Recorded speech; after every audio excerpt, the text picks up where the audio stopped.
I want us to look at now the types of collisions. We'll move to that. We'll explain more on this. So I want us to move ahead. We are still on collisions.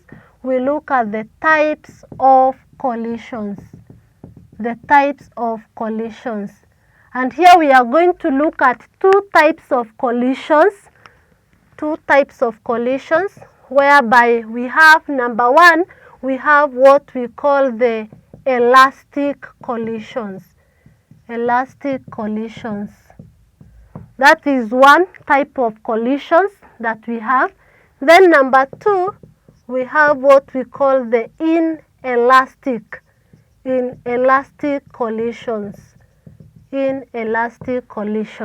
And during this lesson, we are going to define what is elastic collisions. So we can define elastic collisions.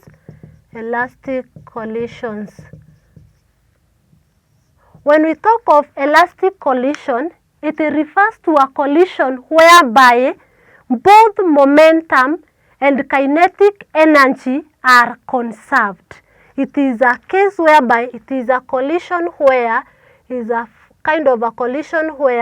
in this case both momentum, in this type of collision, both momentum and kinetic energy, both momentum and kinetic energy are conserved.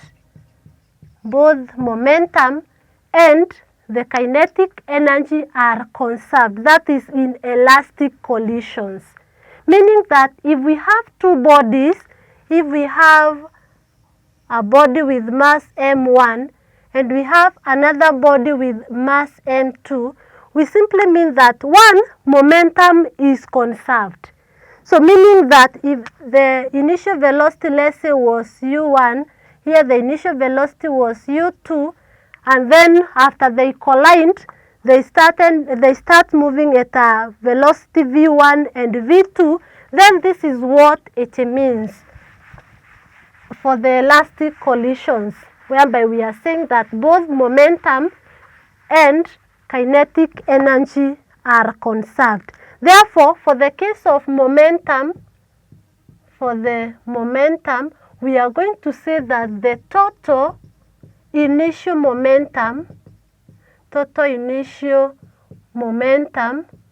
will be equal to the total final momentum for the bodies.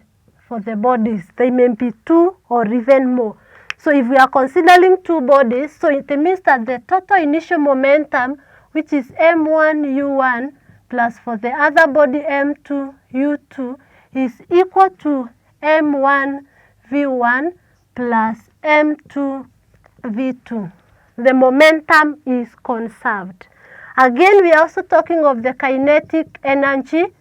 It means that the initial kinetic energy will be equal to the final kinetic energy.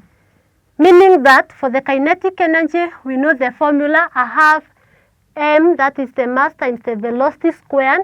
So we'll have a half mass times the initial velocity u1 squared plus a half, that is m1, plus a half m2 u2 squared will be equal to a half m1 v1 squared plus a half m2 v2 squared. Meaning that the kinetic energy again will also be conserved. So in the elastic collision, both momentum and kinetic energy are conserved. And we are saying therefore that the initial momentum, the total initial momentum will be equal to the total final momentum.